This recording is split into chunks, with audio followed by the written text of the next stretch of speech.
बदजुबानी, बेमानी, मुकदमे, चुनाव और बार बार उपचुनाव, अभी तक कुछ ऐसी रामपुरी कहानियां सुनी सुनाई जाती रही हैं। इससे आगे की पटकथा रामपुर में आज लिखी जा रही है। रामपुर की जनता जनार्दन मौन होकर वोट की चोट से अपना फैसला सुनाने में मगन दिखाई दे रही है। चुनाव आयोग, सरकार और प्रशासन फ्री एंड फेयर इलेक्शन की बात कह रहे हैं। आप खुद देख सकते हैं, ये पैरामिलिट्री सीआरपी के लोग खड़े हुए हैं और पूरा मुकम्मल इंतजाम है।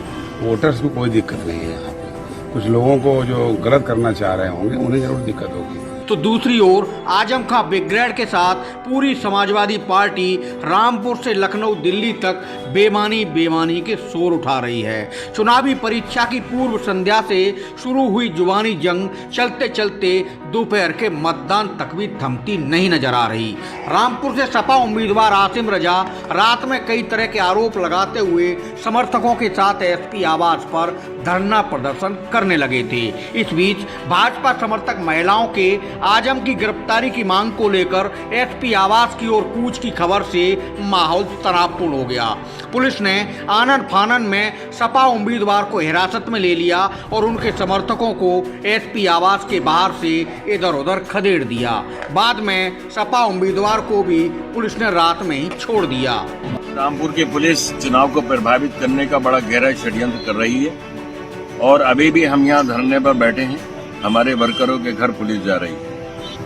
ये पुलिस का रवैया है। इसके बाद सुबह रामपुर में कड़ी सुरक्षा के बीच मतदान शुरू हुआ है। 40 वर्ष तक अवैध समाजवादी दुर्ग रहे रामपुर शहर विधानसभा में दोपहर तक सामने आया वोटिंग का ट्रेंड किसी की भी धड़कनें बढ़ा सकता है। सुबह 11 बजे तक मैनपुरी में 19.5%, खतौली में 20.7% वोटिंग दर्ज की गई है, जबकि इस लिहाज से रामपुर में 11 बजे तक सिर्फ 11.3% मतदान ही सामने आया है। कम ज्यादा वोटिंग में किसका फायदा होगा और किसका नुकसान, ये तो 8 दिसंबर को होने वाली मतगणना में ही पता लगेगा। रामपुर में मतदान में दोपहर तक दिख रही जनता की कम दिलचस्पी के मायने सियासी जानकार समझने की कोशिश कर रहे हैं। यूपी क्या, देश में रामपुर शायद ऐसा जिला है जहां बार बार उपचुनाव का रिकॉर्ड बना है। पहले विधानसभा लोकसभा से इस्तीफा देने की वजह से रामपुर में उपचुनाव होते देखे जाते थे, तो अब की बार तत्कालीन विधायक आजम खां को नफरती भाषण मामले में सजा होने की वजह से बाई इलेक्शन हो रहा है। भाजपा ने पब्लिक को बार बार उपचुनाव के साइड इफेक्ट समझाकर इसे चुनावी मुद्दा बनाने की कोशिश की है। इस बीच खबर है कि पूर्व केंद्रीय मंत्री मुख्तार अब्बास नकवी ने सुबह सबसे पहले अपने मताधिकार का रामपुर में इस्तेमाल किया है। को हिस्सेदारी भागीदारी करनी चाहिए और हम लोग तो सौभाग्यशाली हैं कि ये पर्व हर 2 महीने में 3 महीने में दिखाई पड़ रहा है।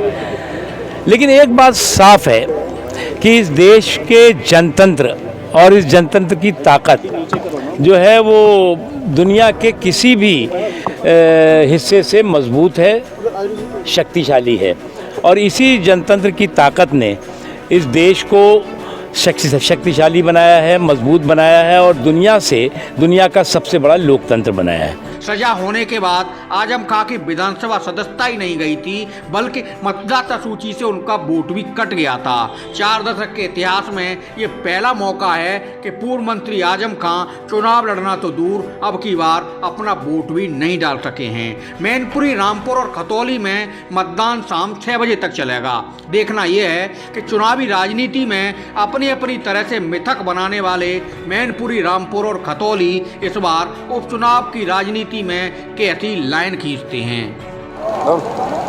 नमस्कार, मैं शुभम सिंह और आज हम मौजूद हैं रामपुर में, जहां उपचुनाव चल रहा है। जिसके चलते आपको बता दें, आज यहां सपा जो प्रत्याशी हैं वो आसिफ रजा है और वहीं भाजपा से प्रत्याशी हैं आकाश सक्सेना है। इनके बीच कड़ी टक्कर होनी बताई जा रही है। आपको बता दें, आज सुबह से ही रामपुर में मतदाता घरों से निकले और अपने मत का इस्तेमाल करने पोलिंग बूथ पर पहुँचे। आपको बता दें, आज हम मौजूद हैं रामपुर के जिला परिषद में, जहां पर आज सुबह से ही वोटिंग होना शुरू हो गई है और मतदाता अब मतदान करने घर से निकल चुके हैं। यहाँ की जनसंख्या की बात की जाए तो यहाँ कुल वोटर हैं जो वो 3,88,994 हैं। जिसमें से 60% मुस्लिम वोटर्स हैं। आपको बता दें यहाँ जो टक्कर बताई जा रही है वो सपा और भाजपा की बताई जा रही है। आज सुबह से ही मतदाता अपने घर से निकलकर यहाँ वोटिंग करने के लिए पहुँच चुके हैं, जिससे जैसे कि यहाँ जो माहौल है उससे पता लग रहा है कि वोटर काफ़ी संख्या में यहाँ पहुँच चुके हैं, जो कि सुबह कोहरा था जिसके चलते यहाँ वोटर जो प्रतिशत था वो बहुत कम था। लेकिन जैसे ही धूप निकली है उसके चलते पोलिंग बूथों पर काफ़ी भीड़ भी देखने को मिल रही है। मैं Shubham Singh, news today network.